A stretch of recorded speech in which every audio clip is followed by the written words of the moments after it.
Are you curious about bodies, pleasure, and possibilities? And what about curious about what others are up to on the planet when it comes to pleasure, sex, and play? Have you considered what pleasure can do for your life, your body, and your bank account? Do you know something magical, delightful, and out of this world orgasmic is not only possible for you, but totally available to you? If you're ready to be the magical, sexual, sexy beast you know you can be, and you just need the tools to get there, you're in the right place. Now, here is the host of The Pleasure Zone, sex, relationship, and intimacy coach and holistic health practitioner, Milica Jelenic. Welcome, my sweet pleasure seekers. Tonight we're having a very fun conversation. We're talking about the 10 don'ts that you should don't do in relationship. They are the killers of intimacy. They are the killers. They will ruin your intimacy. They'll just ruin it. So it's 10 sexual don'ts that ruin your intimacy. And why do we need to talk about that? Because I've talked about all the things that you should do, but the funny part is that sometimes even when I talk about the things you should do, the things that would be beneficial to your relationship, that doesn't always somehow correlate to people about the things they need to stop, look at, and stop doing. So we will look at the things that, are not things that things that definitely don't are not conducive to intimacy. Intimacy, not just the sex part, but also the closeness. Although that often is misunderstood, and we're going to use it interchangeably today because people use it interchangeably, even though technically it's not the same. Anyhow, so we'll talk about that. The reason why I created this episode was that a friend of mine was over for a session last week, and we were talking about something and got to talking about a particular TV show that I was watching and she was about to watch. And I said, there is there are some sex scenes in there that are just so unbelievably off. Like they don't even make sense.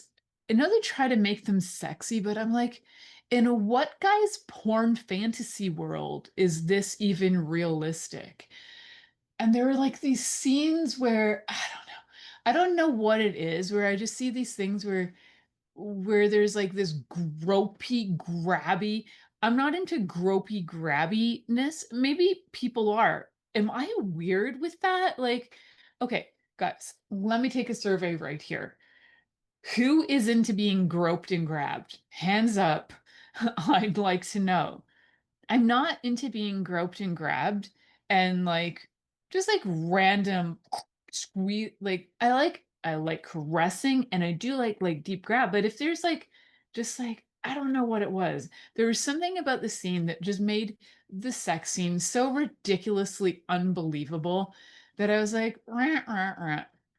And my husband kind of sits back and laughs at my interpretations of these. I'm like, that woman's not even stimulated remotely enough for this to even be starting. Like that was 12 and a half seconds of being touched. Like, I don't know where, yes, maybe they had maybe she was feeling it all day long. I don't know. Maybe she'd masturbated secretly off screen and we didn't see that happen. And maybe like in the storyline, she masturbated in the woods and we didn't see that happen. But frankly, it was so so unbelievable that made me go, okay, these things are truly, they truly don't make sense. So why I'm talking about this is because I know that people watch these things and they take these things as if they're hints and clues on how to behave, as if they are like a guidebook for human sexuality. They're not.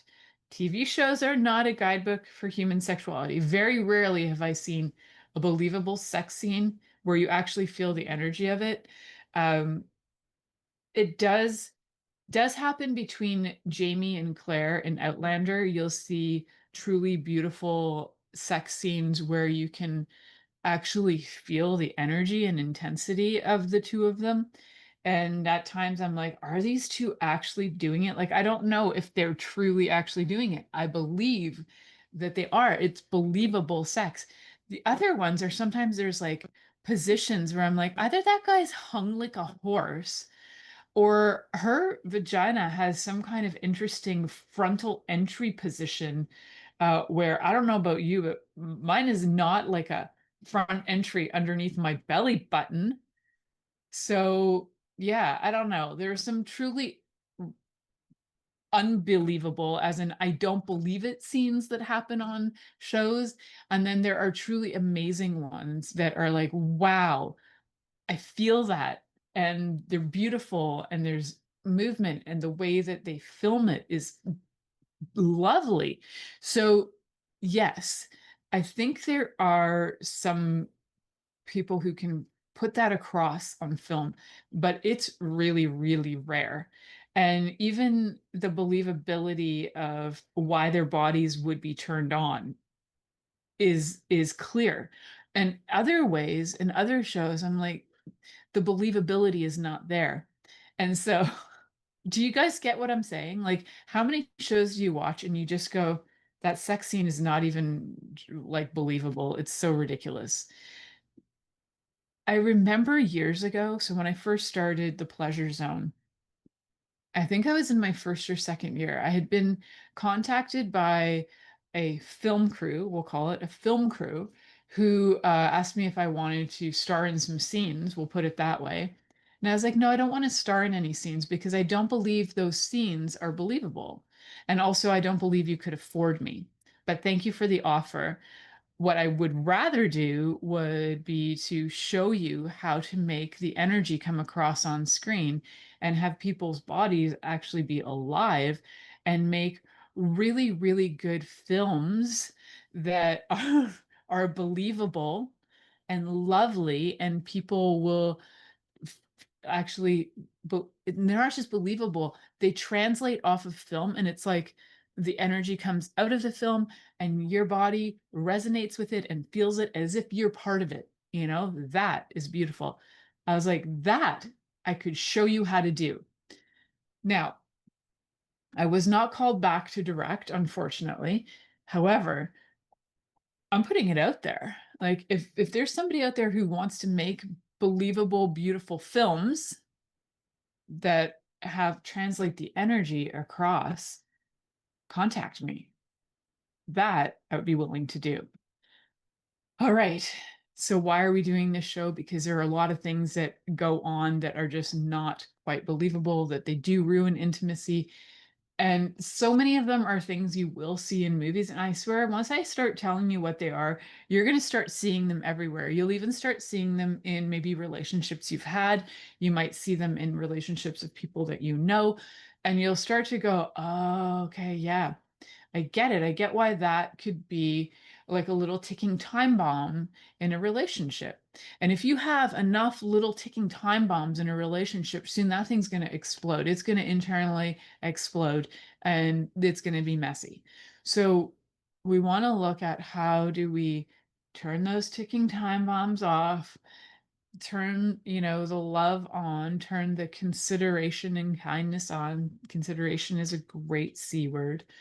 We're going to talk about things like commitment, conversation, communication. We're going to talk about things like curiosity. My C's still apply to this. We're going to look at it as in the don't version. And also, I don't know, so many more things. We will talk about all of that. The first thing I want to let you guys know is that I am a sex and intimacy coach as well as a holistic health practitioner. And in my practice, I offer to bring you out of trauma of many different kinds, whether that's physical, emotional, spiritual, whether you've had, it could be PTSD from being in the military, whatever it happens to be. My target is to bring you out of trauma and trauma response, which is going to essentially affect your body and create either chronic conditions or acute conditions, usually chronic conditions. Uh, bring you out of that and into pleasure. So, what can pleasure look like is that if your body is not, strung out on high stress and high stress hormones, which we will talk about that in this show as well. If your body's not strung out on that, then you can actually be able to connect, be calm, relate, hear your partner, or be able to communicate, right? So whether, even if you're hard of hearing, you're still going to be able to communicate with your partner and know what they're asking and then be able to communicate back. So all of that is part of what I do. I also do body work that is a type of somatic body work. It's called the mitzvah technique, which is doing a good deed to your body. So I do a lot of movement with bodies. They're clothed, helps to get rid of tension and stress from the skeletal system out. And in that work, I teach your body how to correct its posture. And then I teach you how to do the things that you can correct your posture with that. It's all lessons for the body, lessons for you to also then reiterate to your body. All right. All of that matters, guys, because any of those things that we have off, if our health is off, if our stress levels are off, it's going to be really hard to have a healthy relationship with yourself, number one, and then with others, number two. And the key is that we need to look after all of that. So, as a holistic health practitioner, I look at the whole of you, and we figure out a strategic plan to get you back on track. If you'd like to know more about what I do, you can head over to my website, milicajelenic.com. You can either go down there, you can download my do's, don'ts, maybes list, uh, or my yes, no's, maybes list. And that's a freebie. You can also go and you can book a time with me if you want. So if you want to just send me a letter sometimes people just like to write to me to say what shows they've listened to, what they like, what they'd love me to talk about in the future, that sort of thing. I love reading your letters. I totally appreciate every single one I get. If I have not written back to you, it means I might not have seen your letter. So feel free to write again in case it got lost somewhere along the way. All right, kids. Why does why on earth do we care about what are the things that ruin our relationships? I think the number one thing is that most of the time we don't know when something is already going sour. I'm going to start with one because I hear this a lot in things like business and in different places. I hear the term fake it till you make it. And in relationships and when it comes to sex, that is a no-no. So you might want to fake it till you make it while you're maybe learning something like a new program and you're like, yeah, yeah, I got this. Like when I'm learning Canva, I'm like, I can fake it till I make it because I can play around with things and different stuff. I can take tutorials, I can learn about that. And I don't have to lie about it. I'm just like, hey, I have a certain level of knowledge with this. I don't have to lie about it. I don't really have to fake it, but it's a form of like fake it till you make it. When it comes to sex and relationships, fake it till you make it is a definite no-no. Why is that? Well, one of the things it's going to do is it's going to set you up for failure 100% all the time.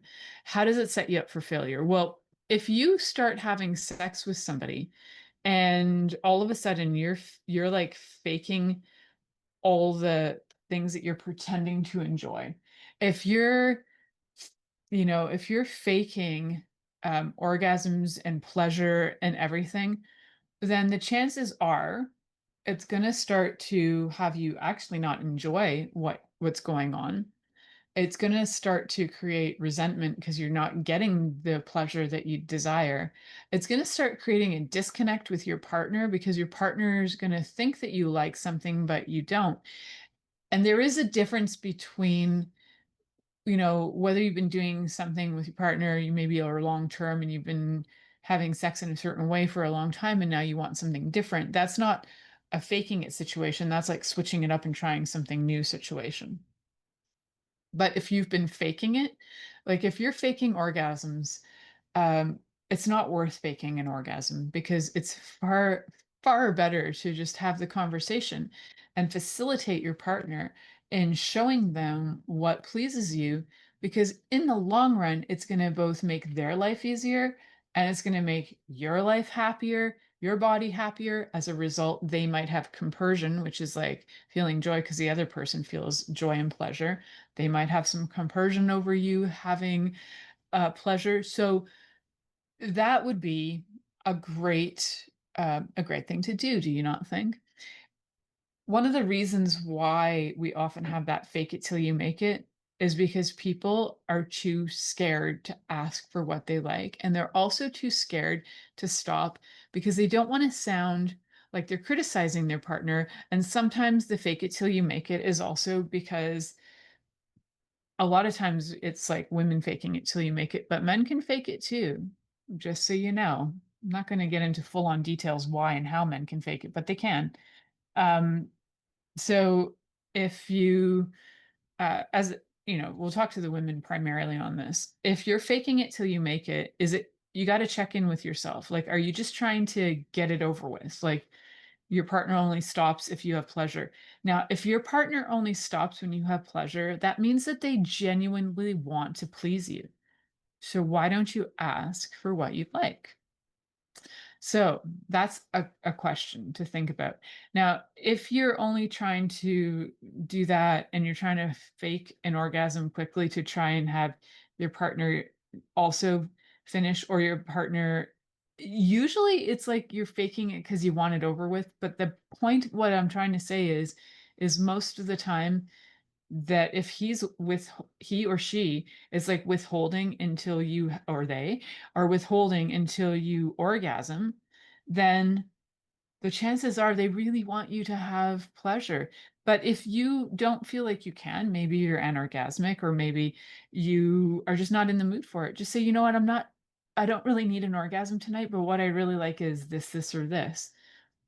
Let them know, because 99% of the time, people think the point of sex is to have an orgasm. That is not the point of sex. The point of sex is actually a biological response, which is to just try and procreate and move on with the planet, right? The point of pleasure and intimacy is to connect with your partner, and then to connect with your own self and your own body. So different from a biological response and the need to, populate the planet.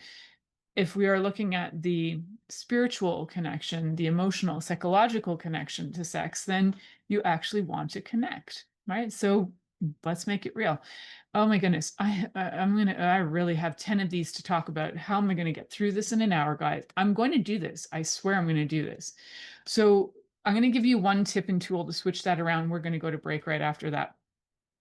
So I do encourage you, if something isn't working, to say, you know what, that didn't quite work for me, but what I'd really like is maybe this or this. And if you don't know, say, can we just try a few other things and like see what does work? Because I'm not really feeling this right now. And for the person hearing that, try not to be offended, right? And you can even ask in a way to say, you know, may we try this? Like, may we try a cuddle first? Or may we is nice. Like, may, as starting a conversation with me. I don't know how that translates into other languages. There is probably a difference between can and may in other languages.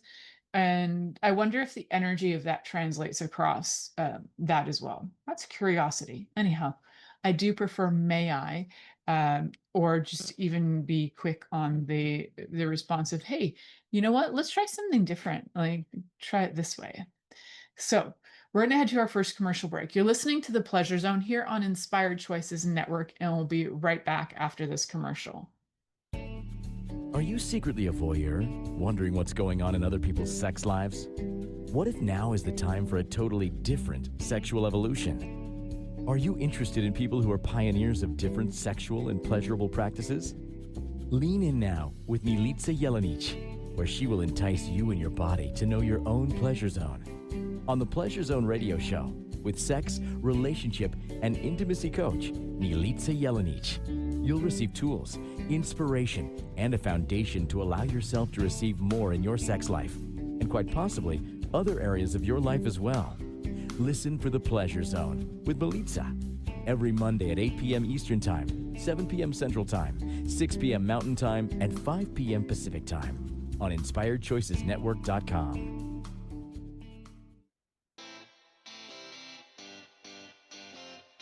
Are you a subject matter expert? Are you here to share your expertise with an audience waiting to hear from you in only the way you can deliver? Are you ready to have your voice amplified across the airwaves? Inspired Choices Network has a global radio platform streaming to millions of people across the world. Professionally produced and supported by an accomplished team every step of the way, you can broadcast from anywhere in the world, knowing your voice matters, and we ensure it is delivered with ease and efficiency. Eager to hear your message, the world awaits. Contact us today to become an Inspired Choices Network radio host. Email becomeahost@inspiredchoicesnetwork.com. This is the Pleasure Zone with sex, relationship, and intimacy coach, Milica Jelenic. To participate in the program today, join our live studio audience in our chat room at inspiredchoicesnetwork.com. You can also make the choice to ask or comment by email, info@milicajelenic.com. Now, back to the program. Welcome back, my sweet pleasure seekers. You're listening to the Pleasure Zone, and I'm your host, Milica Jelenic. Tonight, we are talking about the 10 things that could, kill your relationship. They could kill the intimacy. They could kill your sex drive. So the 10 sexual don'ts that ruin intimacy is our real hot topic tonight. And if you are listening, you might have heard the first one, which is, don't fake it till you make it, because so many people use that phrase and they use it kind of willy-nilly for life. It's like their motto. They'll actually say my motto's, fake it till you make it. And I always think, well, I hope not in the bedroom, and I hope not with your orgasms. But anyway, so don't fake your orgasms, kids. And if you are faking your orgasms, go back and listen to that segment and figure out why not to. And the chances are your partner, if you're just faking it because you want your partner to finish, remember, it's probably your partner is really desiring to give you pleasure, and they're waiting for you to have what they think is pleasure in order to also finish themselves as well.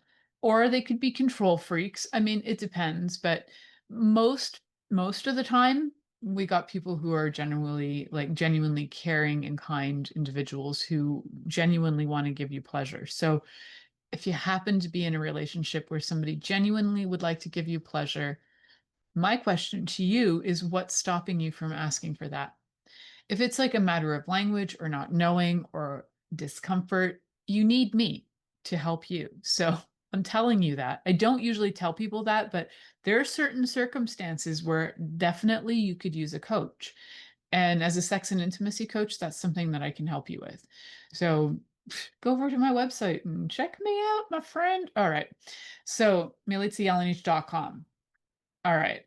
So so the next thing I would highly recommend you not to do, do not do this, is to do not skip foreplay. I just did what is it? I don't know, 6 or 7 episodes on before play, after play, playful play, why play helps, why all this stuff is important. I did an entire series dedicated to this. Actually, I've done an entire 11 years dedicated to the importance of connection and communication and consent and curiosity. And all of that is part of the foreplay conversation. Yeah. So, why is foreplay important? Go back and listen to those shows. But I also want you to look at this, because if you skip foreplay or you skip afterplay and all you're doing is going for the task, it becomes very performative, which I talked about on last week's episode about things that are performative versus presence, right? So the performative stuff is so it's here it is energetically for me, right? It's like when when you feel like you're gonna vomit and vomit is rising and it's stuck in your throat and you're like, "Ugh." That's performative for me. That's how I feel about performative sex. So, That's how I can describe it, kids, because as I think about it, sometimes I don't have the words, but I can give you a fine description, a rather poetically fine description. It is, it's actually so disconnected in a way that it it's like the person doesn't realize that they're not connecting to you, and they probably also have a desire to please you, but they haven't asked one Barton, sentence to you about what you actually like and desire and, would like to try. There's been no conversation whatsoever. You know what? Communication is incredibly sexy. So I know that might be hard to believe, guys, penis havers out there. I know it might be hard to believe that communication is sexy. And you know what? Vulva havers out there, this goes to you too, because so many of you aren't having the conversations or asking for what you desire. Why are you so shy? It's not 1920. And in fact, it's in the 2020s. We're 100 years later. We need to get out of these mentalities that we're not allowed to ask for what we would like. When we're like 5 years old, and if you're brought up Christian, or if you're brought up in a household that's not Christian but has Santa Claus, you are told that you're allowed to ask for something. Now, you might not always get what you ask for, but you are told you're allowed to ask for something. In fact, you're supposed to write to um, a guy and ask a guy for what you'd like. So why can't you ask a guy for what you'd like when it comes to your relationship and to things that are more significant than that toy you wanted when you were 5? Although that toy I wanted when I was 8, I still have that toy. So still have several of them actually. So they were significant and are significant. Just saying, kids. Anyway, so why you don't want to skip the foreplay is because if you do, sex becomes performative. When anything's performative, unless you're at a play and people are performing and that's their career and they're putting an act on because they're there to entice or evoke an emotion in you through music or a play acting of some sort, that's different. That's their career, is to be something else, to perform, right? So when it comes to relationships, be you, show up as yourself, be present, bring your energy forth, and get out of the task mode. If you treat sex like a task, if somebody was treating sex with you like it's a task, do you think you're going to like it? So do you think it's fun if you treat somebody else like it's a task? Do you know what I'm saying? It goes both ways. Being treated like it's a task and then treating it like a task, both ways are like vomit rising. It's not fun.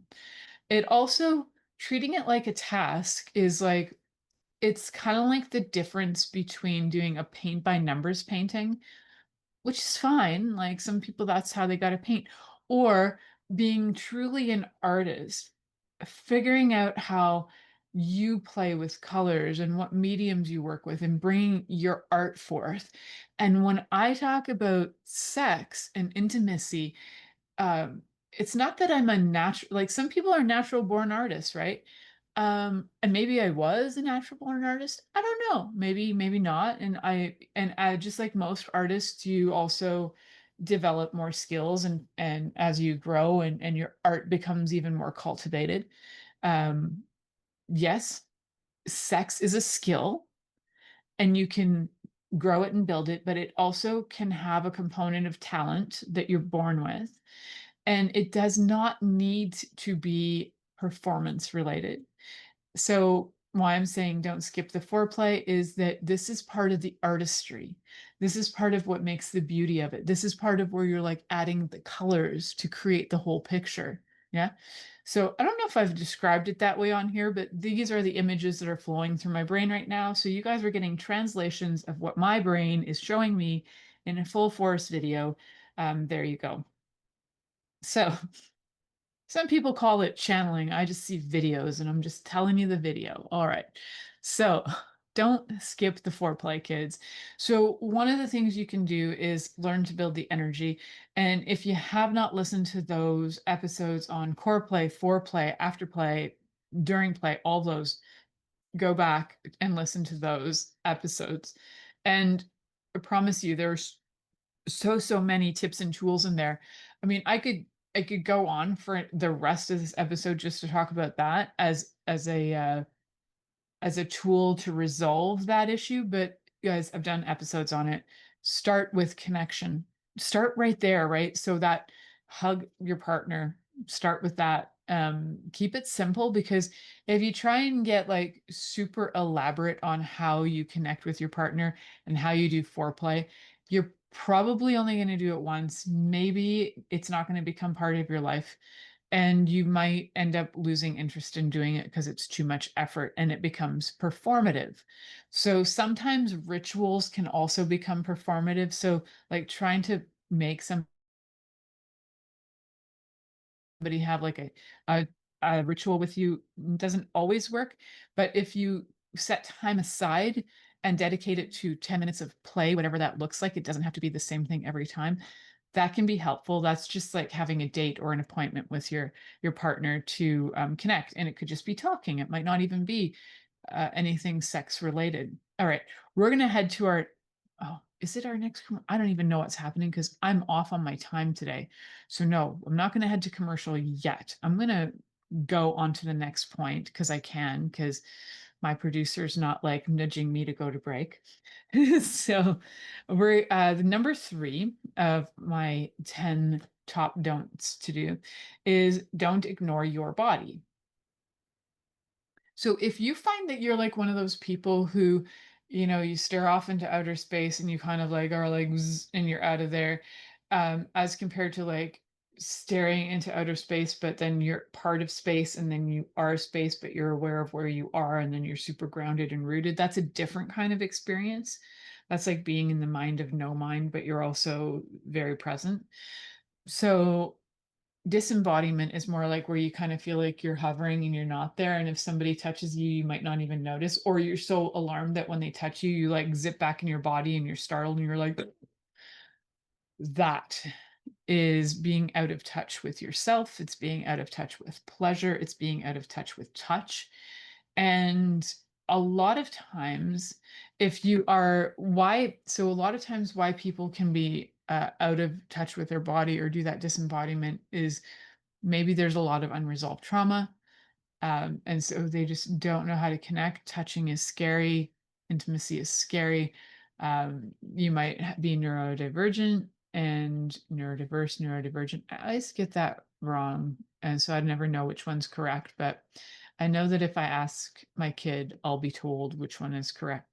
So if you are like one of those people who just like gets so disconnected, so don't do that. For one, be present.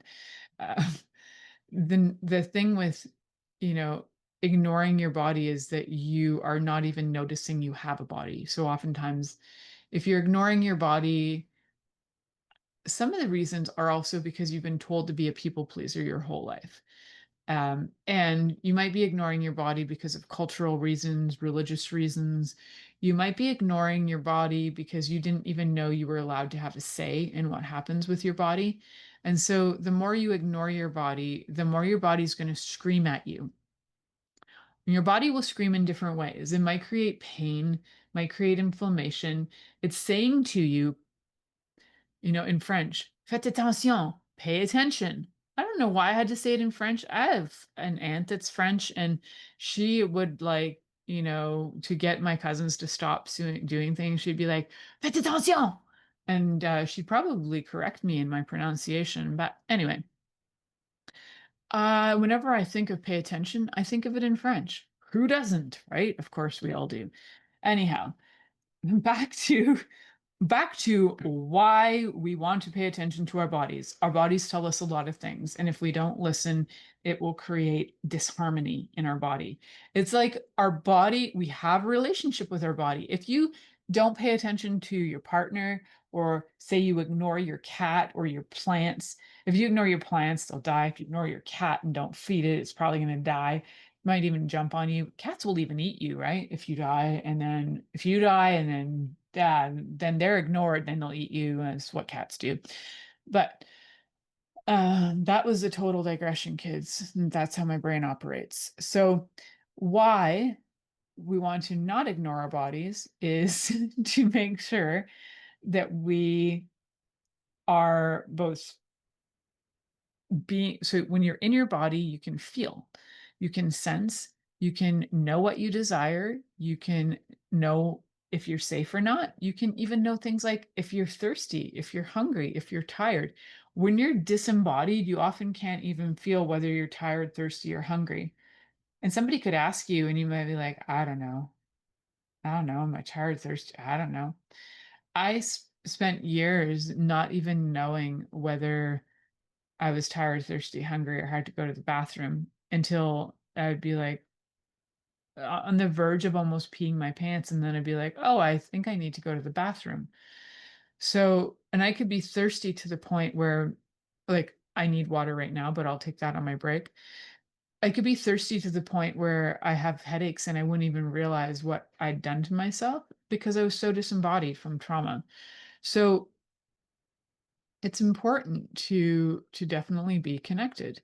So some things you can do to get in your body, to practice being present, is start with, we've talked a lot about somatic breathing on this show. I'm going to give you one right now. It's a fun, easy one. Actually, just start with the common regulated breathing of in for 5, out for 5. So in through your nose, out for 5.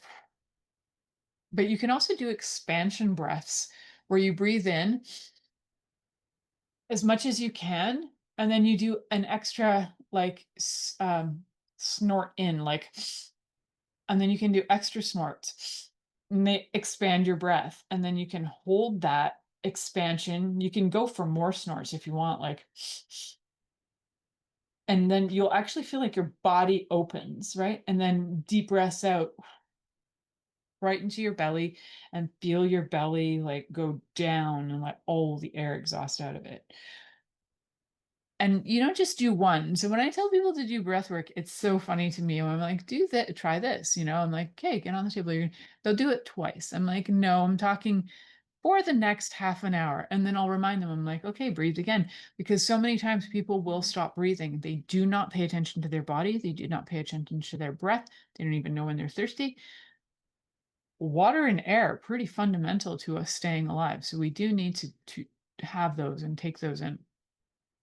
So we definitely need to pay attention to our bodies. So what's that? Don't ignore your body. Don't ignore your own body. No, no, no. Ignoring your own body in so many ways can lead to so many things. If you ignore your own signals, your body will also know if you're in a space of danger or not. And if you ignore that, then guess what? You're going to end up in danger. If you watch animals in distressful, like super stressful, distressful situations, like forest fires, animals will be aware of that far ahead of the game and they'll run away. Tsunamis, animals will like run to high ground during tsunamis, even before they happen, like a week or two before they happen, they can feel it happening. But we as human beings have lost touch with that natural instinct because somehow we think we're better because now we go to school in some way that we think is more significant than the way that, say, fish go to school or that other animals learn from each other. But we're not more important. We've lost a lot of our natural instincts, or we don't pay attention to them. I don't know if we've lost them, but we don't pay attention because we ignore our own bodies, and our own bodies are giving us information constantly. I could go on forever, but guys, I'm not going to. We're going to head to our next break. You're listening to The Pleasure Zone here on Inspired Choices Network, and we'll be right back after this commercial. Are you secretly a voyeur, wondering what's going on in other people's sex lives? What if now is the time for a totally different sexual evolution? Are you interested in people who are pioneers of different sexual and pleasurable practices? Lean in now with Milica Jelenic. where she will entice you and your body to know your own pleasure zone. On the Pleasure Zone radio show, with sex, relationship, and intimacy coach, Milica Jelenic, you'll receive tools, inspiration, and a foundation to allow yourself to receive more in your sex life, and quite possibly other areas of your life as well. Listen for the Pleasure Zone with Milica every Monday at 8 p.m. Eastern Time, 7 p.m. Central Time, 6 p.m. Mountain Time, and 5 p.m. Pacific Time on InspiredChoicesNetwork.com.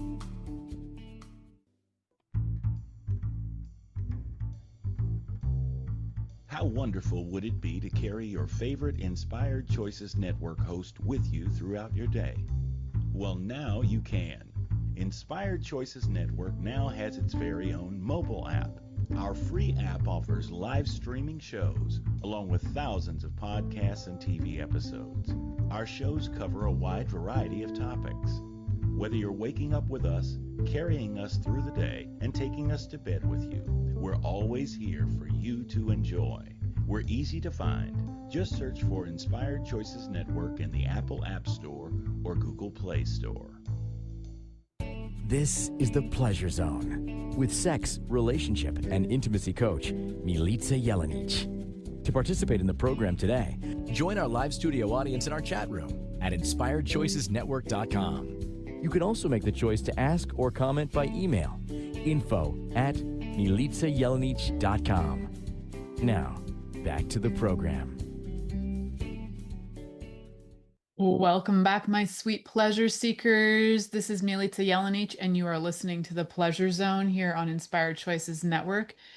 And I've got 7 more top things not to do in relationships. And guys, I only have a few minutes to do it in, and I'm going to freaking do this. So sit back, hold on tight. It's going to be all right. We're going to get through these next 7. All right. So number 4, don't avoid honest conversations. So if you've been avoiding talking about things that are really scary, if you've been avoiding conversations about things that are, freaking you out, I'll give you examples personally from my life. Like, so some things can be, oh, let's take it back. Oh, I don't know. I could take it back really far. So some honest conversations can be things about finances. They can be about how you're feeling. And sometimes those conversations aren't necessarily ones that you say, but you need to write about. So several years ago, I remember writing a letter to my husband because I couldn't quite put into words when I was talking to him what was going on for me and what I needed. And so those honest conversations, they definitely will help you to be able to feel like you get something out. It's also not about blaming the other person for what you're feeling. So the honesty is your honesty. Like, you might be like, I'm not feeling, maybe your feelings are something like, I feel, maybe you feel alone, maybe you feel sad. Like, I feel sad. But it's not like you make me feel sad. I feel sad. And when I look at why I'm feeling sad is because I feel disconnected from you. And I feel disconnected from you because these things in my love languages I don't feel like my love languages are being delivered in the way that I like to receive them. Do you see how that's a little different than you never spend time with me and you don't do this and you don't do that? That's all blame. But you can guide and you can talk about how you feel, and you can also talk about how what it is that you feel is that you would like to resolve and how you'd like to resolve it. And hopefully your partner's open enough to be able to listen to you and not only hear that, but maybe even work with you on resolving that too.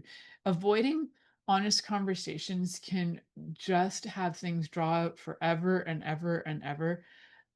So yeah, as much as you might be scared out of your wits to say how you feel and what you want, at some point those honest conversations need to happen, whether they're in writing or whether they're in person, and you'll know the timing of them. But generally, there's no perfect time. Sometimes there's just a better time. right? Like if somebody's in the middle of doing their taxes, it's not necessarily the time to just be like, while they're trying to calculate things, be like, hey, I really want to talk about our relationship right now. Well, you could wait 25 minutes till they're done and then talk about it. Right? So, you know what I mean? Timing can be really helpful on that. So, one of the problems with avoiding those conversations that it can breed a lot of assumptions. So if you're not talking about things, you can assume things like assume that your partner can't handle the information, assume they'll be mad, assume they'll run away. That can harbor resentment because you never feel like you're able to even share what you feel. You might even miss a few of the things they're trying to tell you through verbal cues or physical cues. Like they're going to have like different cues that they might be giving you. So you can start to talk about things in a different way. So starting with honest conversations, you can say like, I feel, I desire, I'm curious about, blah, blah, blah, and then open your conversations. But if you would like some assistance on that, just connect with me through my website, milicajelenic.com. On any of these guys, if you need assistance, connect with me. Send me an email, and then I will see if I, if you give me a good worthy reason, I will gift you 30 minutes of my time. Otherwise, my time is time that you pay for. So if it's something that you do need some kind of financial assistance working with me on that, I'm also happy to talk to you for 15 minutes just to see if I fit to work with you. All right. So don't skip the foreplay. Don't ignore your body. You'll see all of these around for sure. Don't avoid honest conversations. Don't bring stress into your life. So, into your bedroom, especially, there's probably going to be stress in your life, but you can navigate that with your partner. And there's different ways through relationship coaching and sex and intimacy coaching that you can work on that. The thing that stress does is it increases cortisol. And when your cortisol is rising, you're going to be in fight or flight. You might even be in freeze or fawn, depending on how far it's gone. But when you're in fight or flight, you're disconnected, which we talked about before, about being like disembodied and ignoring your own body. Getting in that fight or flight is actually kills your presence because you're not there. So one of the top things to do is leave things like your phone, your computers, leave your work outside of your intimacy spaces, even if that's like definitely leave them away from your dinner table, leave them out of your bedroom. If you're on a date, turn your phones off. You're on a date, you don't need to be answering your phone. If you have small children and you're just in case of emergency, only answer it if it's like your babysitter, right? Otherwise, just don't. You can even do things like take a bath together or do some just calm breathing together, or so many things you can do, but definitely get all the distractions out of your way. That will help reduce stress and do things, oh, so many things, meditation, you name it. And we've talked about tons of that on episodes of the Pleasure Zone. So don't bring stress or stuff that is like issues. Resolve those outside of your bedroom, outside of your sex life, but also resolve them in a way where you can be present. So whether you need to go for a walk first or work out and get that cortisol moving before you talk, because otherwise you're going to bring fight energy to the conversation, right? If you're in stress, you will bring fight energy to a conversation, which is going to translate to the other person being defensive. So they'll feel it and they're going to think you're ready to fight, even if you just want to have a conversation. They're going to feel your fight and they're going to smell the pheromones of fight. So calm yourself down before you have these conversations. Okay. Also, don't compare well, I kind of brought this up a little bit at the beginning of the show, a bit like TV and porn. So don't compare your sex with porn sex, and don't compare your sex with past partners. You're with somebody and they're different than whoever you were with before. I was with somebody once who all they did was tell me that I wasn't Filipino. And I'm like, yeah, I know I'm not. So why don't you go be with your Filipino ex-wife? ended up going after a Filipino, basically just super. Anyways, that's a whole other story. He just had a fetish for Filipinos, I think. So anyway, I was not Filipino, and for some reason he had to remind me of that. So that is that is definitely a sex killer right there. You might as well just like strip the libido out when somebody does that to you. Don't compare with porn stars, don't compare with past lovers. It creates unrealistic expectations, and it undermines the person you're with, and it undermines the present. So, one way to flip it around is to reassure yourself first, I'm here, I'm present. And then for your partner to just, you can even say to them, I'm here and I'm with you, and I'm so thrilled to be with you. I am honored to be with you, and I'm grateful to be with you.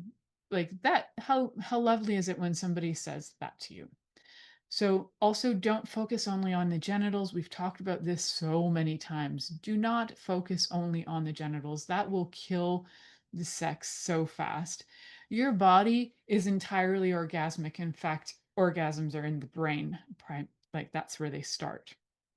So you need to be able to stimulate all of it. If you focus only on the genitals, it makes everything mechanical, all that performative stuff, and it makes it so darn boring.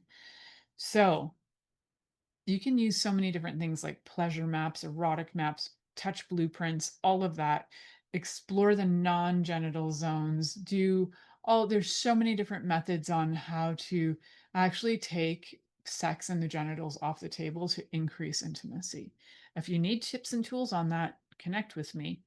Also, don't make orgasm the only goal. I say this all the time because, like we just said, don't focus on the genitals only. Usually, when you're focusing on the genitals only, it's because orgasm is the only goal. And if you have goals that equal pressure, that body is going to just not react. So, in fact, that kind of pressure can make a person feel really bad if they can't achieve what you're trying to make them achieve. And then they will walk away feeling worse about themselves rather than better. So turn it from finish line to just, where does the energy move? Where does it flow? And then have fun playing with each other. And we have so many episodes that you can check on the Pleasure Zone for play. Also, don't neglect boundaries. So that's where it's like consent. Don't neglect people's boundaries or consent, because when you respect their boundaries and when you respect what they're consenting to, it's going to help build trust. And the more you build trust, the better. So don't neglect boundaries or consent, because disrespecting boundaries will have you break trust. So do consent check-ins, like, is this pace okay? What would you like? May I touch this? Would you prefer that I do something else? Would you be willing to show me what you like? Yeah, so lots of different ways to word that. And then also, last but not least, and we talked about this last week, presence versus performance. Don't lose your presence. If you feel like you're mentally drifting, and why people do that is just we have so many distractions in everyday life, right? And there's so many of these things is because we've been trained to do them because we watch other people do this and we think it's normal. And that's just how you're supposed to be. You're supposed to disrespect boundaries because you're supposed to egg somebody on to say yes. Or, you lose presence because, oh, well, who cares? It doesn't matter. No, presence is key. So if you feel like you're mentally drifting and you see your partner's mentally drifting, just say hi. Hi, I'm so happy to be here with you. And like bring them back. And stop what you're doing and just look at each other. Get present again. If they're mentally drifting again, I mean, if you're okay with it and you're just like, yeah, I just want this to be done with, you got to check in as to why you're doing that. Like, if you're just having sex to have it done with, maybe it's time to change the sex up, because you're now just basically like a toy for your partner to just get off on. So, if you're like, oh, I'd rather be Thank doing you this, for or I'd choosing rather to be listen doing that, to The Pleasure Zone stop that. with sex, relationship, and intimacy coach, Milica Jelenic. We'll return next Monday at 8 p.m. Eastern Time, 7 p.m. Central, 6 p.m. Mountain Time, and 5 p.m. Pacific on InspiredChoicesNetwork.com. We hope you'll join us. Until then, have the best week of your life by choosing to be turned on and tuned in to your body.